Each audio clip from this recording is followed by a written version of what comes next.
a number of different recordings, and you will have to answer questions on what you hear. There will be time for you to read the instructions and questions, and you will have a chance to check your work. All the recordings will be played once only. The test is in 4 sections. At the end of the test, you will be given 10 minutes to transfer your answers to an answer sheet. Now turn to Section 1. Section 1. You will hear a conversation between a staff member from Gaia's Guardians and a man who wants to do something to protect the environment. First, you have some time to look at questions 1 to 5.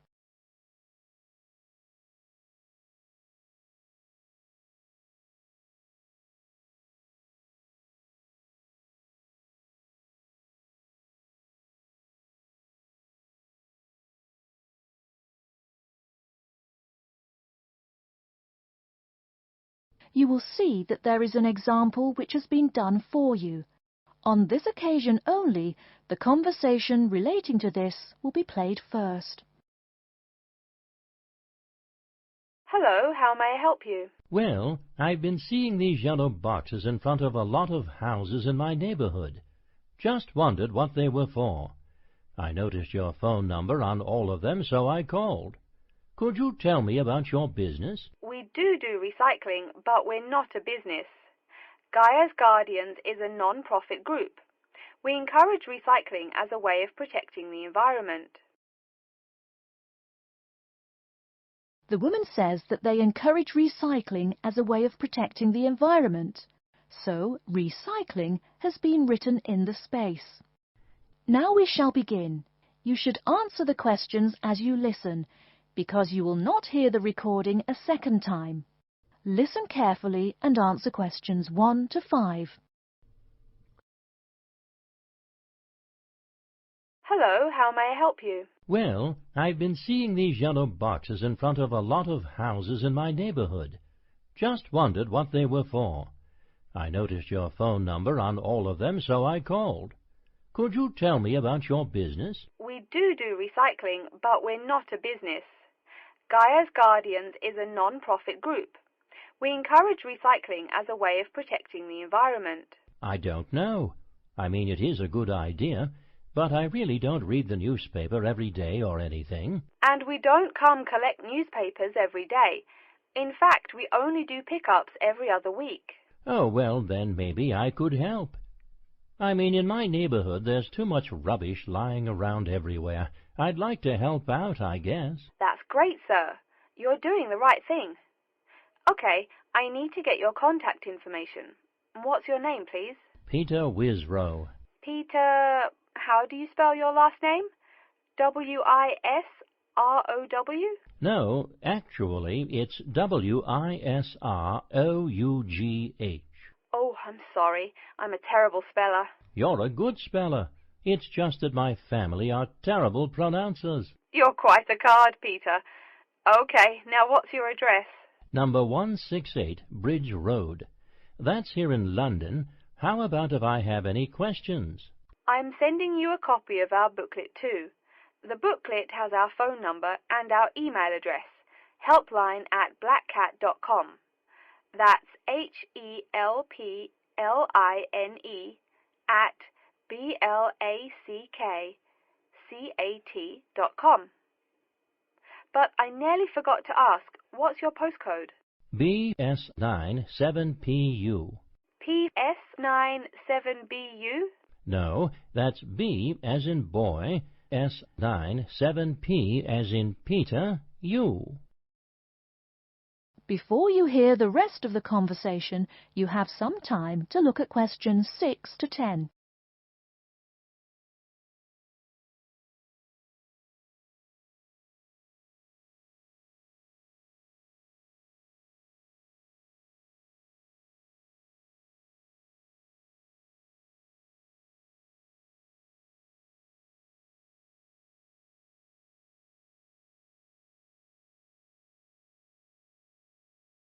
Now listen and answer questions 6 to 10.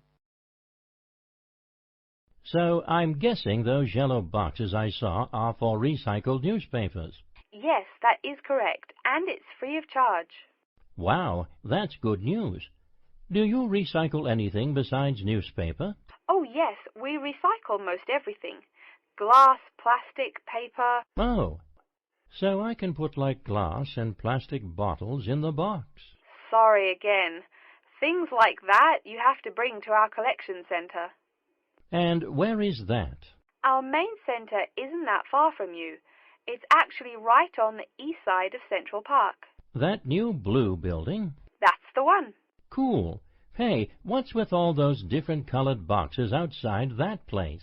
Oh, that's for the different materials we recycle. The blue is for metal, the green is for glass and plastics, and the yellow, of course, is for paper. Okay. I'll try and manage to keep all that straight. Oh, no need. They're each labelled. Great. So which one would I put magazines in? Actually, they don't go in any of the bins. Unfortunately, magazines can't be recycled because of the material they're made of. It's such a waste. So, would you be interested in volunteering? I'll think about it. Could you send me some more info? Absolutely. Along with the newspaper box, I'll be sending you our booklet, Savvy. That is SAVVY. It tells you about what you can do to protect the environment in your daily life. Plus, it lists things you can do as a volunteer with our group. Hey, that's cool. Thanks. My pleasure. Do you have any other questions or concerns? Nope, that's it. That is the end of Section 1. You now have half a minute to check your answers.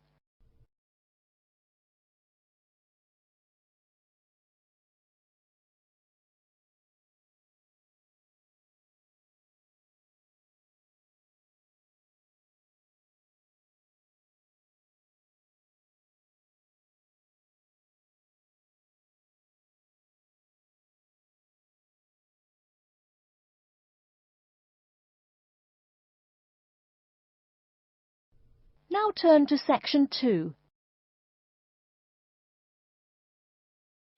Section 2. You'll hear an introduction about how to make a resume and apply for a job. First, you have some time to look at questions 11 to 17.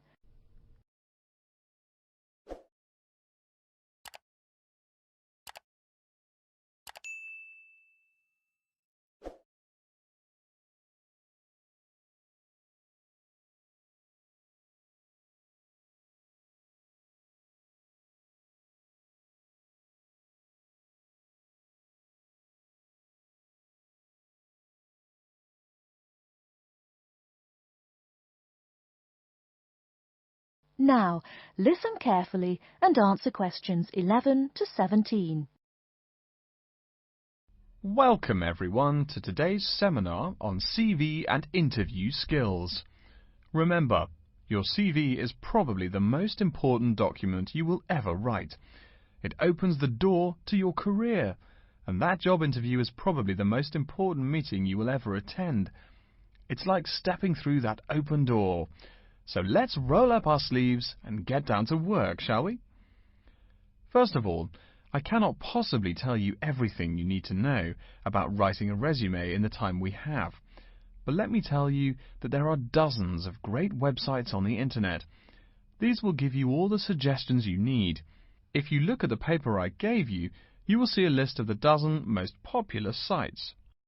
I can mention a couple of important points, however. One is that your CV or resume should not be too long. A page is about right. Why? HR departments do not have the time to read long documents. Too many people are sending too many CVs. After all, the economic crisis of 2008 is still very much alive. Everyone needs a job now.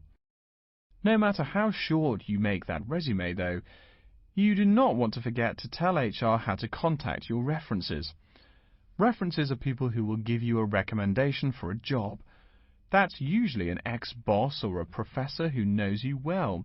Do not use relatives. I don't care how much your mum loves you. Also, when you send that CV, be sure to include a typed cover letter. A cover letter is a letter where you basically are asking for a job. It's like introducing yourself. Make it brief. The real information about you is on that CV of yours, and please make sure the letter is typed. It doesn't matter if your handwriting is beautiful or not. Companies only read typed letters. Another point about CVs is you should try to have an attractive layout. Maybe use different type fonts or colors to highlight information. Some people include a photo. You can find dozens of examples on the internet. Whatever layout you decide to use, however, avoid all spelling and grammar errors. I used to be an HR manager. If I saw a mistake, that CV went into the garbage. Something you write in a CV is a description of your skills and experiences in an interesting way. Mention training too. I mean, these are what get you hired. Do not just say, I have lots of experience, or I have many skills. Tell that boss what you did, for what company, and when. Better, tell him how well you did it. Don't just say, I sold houses. Say, I sold £2 million worth of houses in my first year. That is, say something to make the person reading excited and curious. Finally, speaking of CVs, it's sad, but some people actually forget to provide a contact number. That's pretty silly. You wrote a great CV, you have HR dying to meet you, and they don't know how. You forgot your phone number. Oh sure, if you apply online they have your email address, but you just showed them you're forgetful. Why are they going to want to talk to you after that? Before you hear the rest of the talk, you have some time to look at questions 18 to 20.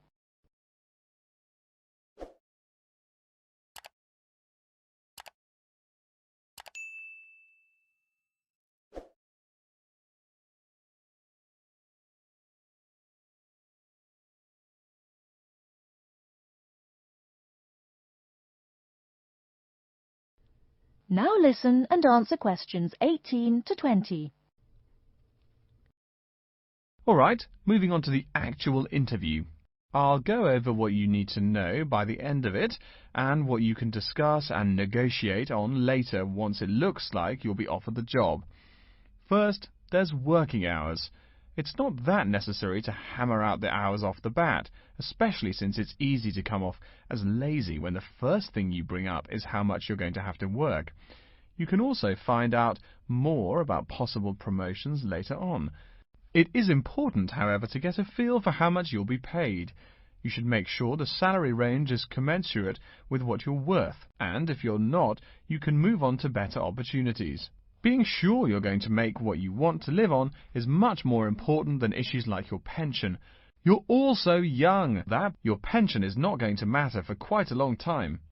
You should find out about what skills you must know for the job and what they'll teach you. In addition, if the company will provide training, you should find out how long the training period is and whether it is paid. Beware of any jobs that want you to train for a long time without appropriate compensation.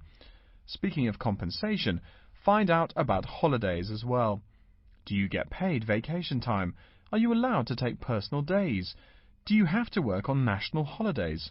Once you work out these main issues, you can move on later to details like the location and expected attire and whatnot. Wow, that's a lot of information.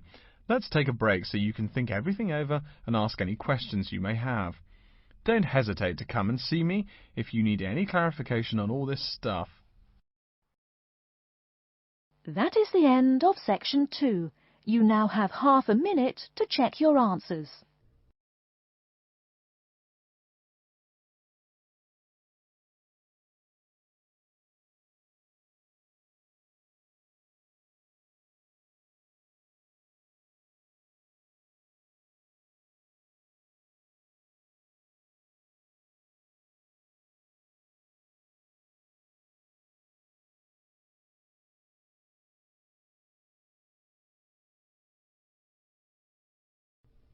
Now turn to section 3. Section 3. You will hear a man called Frank talking to Dr. Lindsay about what he should study if and when he returns for further classes. First, you have some time to look at questions 21 to 25.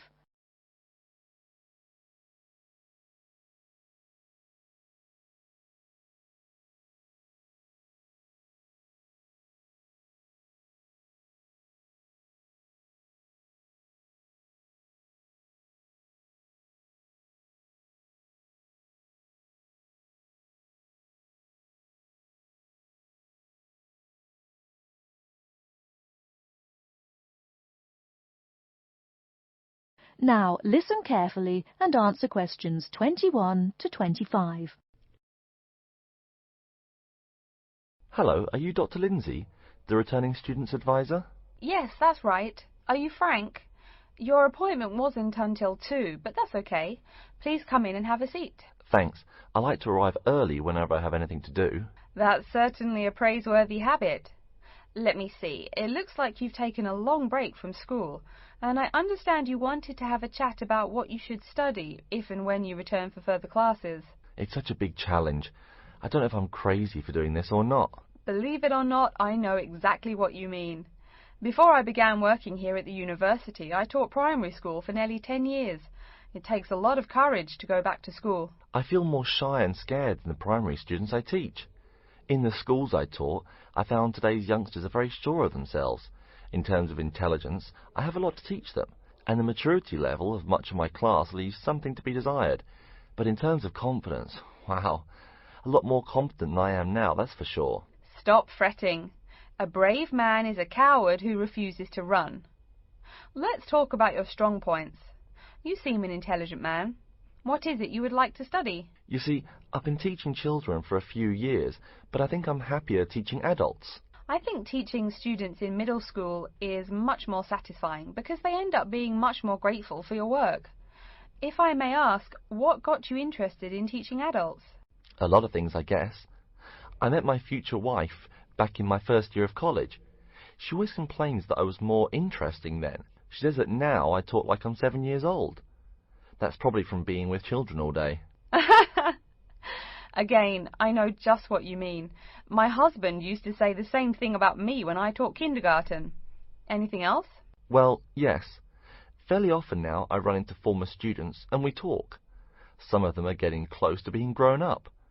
I guess I think more and more about how people develop over time. So I'm interested in the results of education, you know, the final stages. I see. Well, coming back to the university can be both difficult and very rewarding. There are some problems unique to returning students, you know, older students like yourself. What do you think is your greatest weakness? Well, I actually think my confidence is getting better. I'm definitely overcoming my introversion and starting to be much more comfortable in front of a class. To tell you the truth, I'm afraid I'm rather behind the times about many things. It's more difficult for me to chase after the popular things youngsters are fond of, such as iPhone, Twitter, if you name it. I think I understand. Before you hear the rest of the talk, you have some time to look at questions 26 to 30.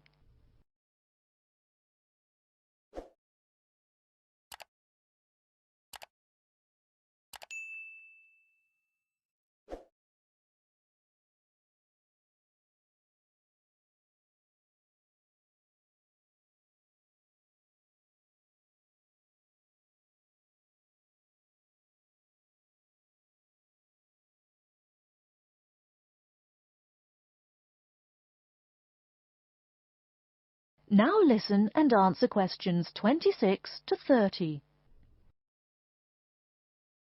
How old are you, 35? People at your age still go back to school for further education. I was a bit the same way. I mean, I didn't study at university till after I had a family, a husband and one child. My point of view was a lot different from your average 18-year-old girls, I can tell you. Gee, that sounds pretty rough. A family and college? Clearly you weren't unsuccessful, though. It was, Frank, it truly was. My first term at school was extremely stressful. But, excuse me, you're not here to listen to my life story. We're talking about your plans. Is there anything unique I should know about you or your past experience or plans? I'm afraid not. There is nothing interesting about my career or plans. It's really not too impressive. Now, I forbid you to talk like that. This is your one life, and if you're not interested, why bother living it? Don't be so humble, Frank. Okay. My wife says I'm a wimp. Let's talk about your dreams a bit. You want to teach adults, you said. What would you like to teach them? Well, when I first came to college, I really liked languages and literature. A lot of people have told me that for practical reasons, it would be more rewarding to choose business management as my major. But I made up my mind to study liberal arts once I got the idea of going back to school. I must say it's refreshing to meet someone who knows there's more to an education than computers and finance. Let's have a look at the university course catalogue. Excuse me, Dr. Lindsay, before we do that, could I maybe ask you some questions about changes in university life? I think I need to discuss that so I know what to expect. Of course, I'm here to help you. The biggest thing to get used to is the change in technology. Professors present things on huge screens, many of which are interactive computerized whiteboards. You can write on them still and use them like a touchscreen. They're really handy. No more sloppy scribbled notes on the projector. Let's see, I doubt you'll be living in student housing, so I won't go into all the improvements there. Another major change that you'll enjoy is the plethora of resources available for students. As a student, you have 24-hour access to the gym and library privileges that include the use of school computers to scan, copy and print, and of course the media library, which contains movies from all genres and most of the movies listed on AFI's top 100 movies of all time. The dining facilities are also not what they used to be. They offer choices for all diets, and you can expect a hot meal any time of day. Wow, things really have changed. I'll be sure to utilize all those great facilities in my time here. Thanks for all your help, Dr. Lindsay. I think that's all the questions I have for now. That is the end of section 3. You now have half a minute to check your answers.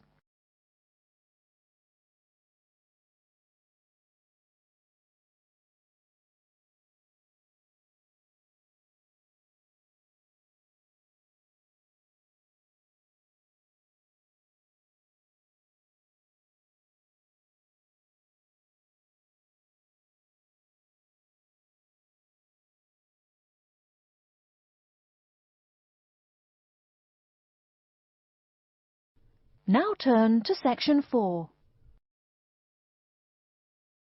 Section 4. You will hear an introduction about the curriculum and facilities of Wasamata University.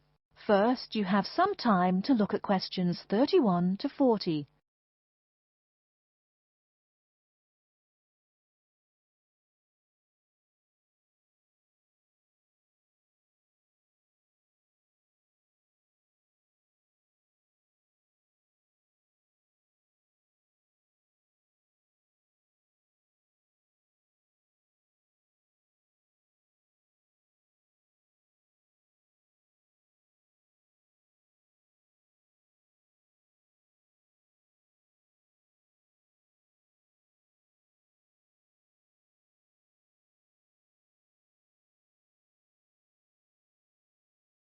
Now listen carefully and answer questions 31 to 40. Okay, and welcome back. During the short break we just took, several of you approached me with questions. So before going on with the orientation talk, I'd like to address those queries. As I found, if one person asks a question, probably a dozen others are wondering about the same thing. The first question is whether Wasamata University employs modules technology as an instruction method.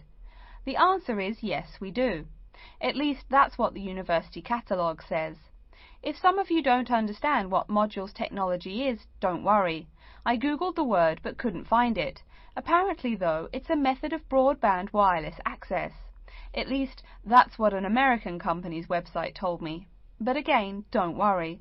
If you need to know something more, your professor can tell you. Another question someone asked me was what tomorrow's workshop on research methods and skills was about. Well, research skills include any method you can imagine for finding and presenting any information you need. That's not just schoolwork either.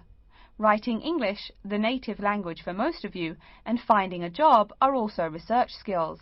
And yes, those will be addressed in tomorrow's workshop. As you know, Wasamata University is one of this country's premier universities for the study of the dismal science, economics. Some of you, it seems, want to get a jump on their classmates. During the break, half a dozen of you came up and asked me where to find economics tomes. I know it's odd, but this school's library holdings are divided up between two libraries. Economics books are in the old library. If you look out of the window behind me, you can see it. It's the red brick building. Oh, before I forget, you economics types also need a lot of math, am I right? Well, those math books are neither in the old library nor in the new one. They can be found in the math department building. Why am I telling you this? Doesn't the invisible hand guide economists? Maybe it's good you asked. In 2008, that hand shoved most of the world economy off a cliff, didn't it?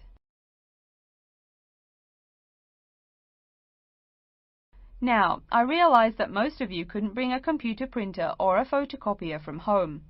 So I'm sure you're already wondering where you can copy things like term papers, internet articles, and things like that. I have some good news and some bad news. The good news is that there are a number of places you can make copies. These include both libraries and the Student Union building. Now the bad news. I'm sorry to say, most classroom buildings and academic departments do not have copiers students can use. So most of the large buildings you see around campus do not have copiers for students. The copiers there are reserved for professors and office staff. Oh yes, I nearly forgot to tell you. If you need to have printing done, all the copiers available to students are laser printers. Plus, for your convenience, you can pay using prepaid cards. You can get those in the Student Union building. That just covers the questions put to me. If you have more, please see me during the next break at 2:15. Right now, though, I'd like to start to give you a rundown on the various facilities here on campus. That way you won't get lost so easily in the weeks to come. I've been told that this year's incoming class features a large number of married students and parents. So you must be wondering where to put the baby while you're in class. Okay, right now we're in the Student Union building, right? Remember the big doors in front where you all came in? If you go out of the building, you can see the nursery is just on the other side of this building. It's only about 20 meters away. Convenient, eh? Next, we're all from different places around the country. Some of you are from other countries. That means we're pretty likely to get sick during the first months of school as we expose each other to many new viruses. So where's the doctor? Of course, you need to find the Medical Services Centre, which is on the right as you leave the building. Remember, that's the second building on the right. And if you look out of that window, you can see a lot of antenna and satellite dishes on the roof. So that's what we call the Media Centre. Yeah, I know, I think it's confusing too. The Media Centre is next to the Medical Centre. The chairwoman of the journalism school on the first floor doesn't like it when people who wander in there mistake her for a nurse. Chances are you'll have at least one math class while you're here. That red building there, just outside to the left, is the math department building. I know, it looks about as old as the subject of math, but I assure you that the inside is equipped with state-of-the-art classroom equipment, including interactive chalkboards and surround sound in every room. Oh, can you see the back building there? Yes, behind the Media Centre. Quite new, isn't it? That's the new library, just decorated. They're back to back, you might say. If you look just to the left of it at the lower, older-looking building, you'll find the old library. It's nice and quiet, perfect for those marathon study sessions during exam week. Since the weather is so nice, why don't we stop looking at our maps, but go for a walk around the campus? That is the end of section 4. You now have half a minute to check your answers.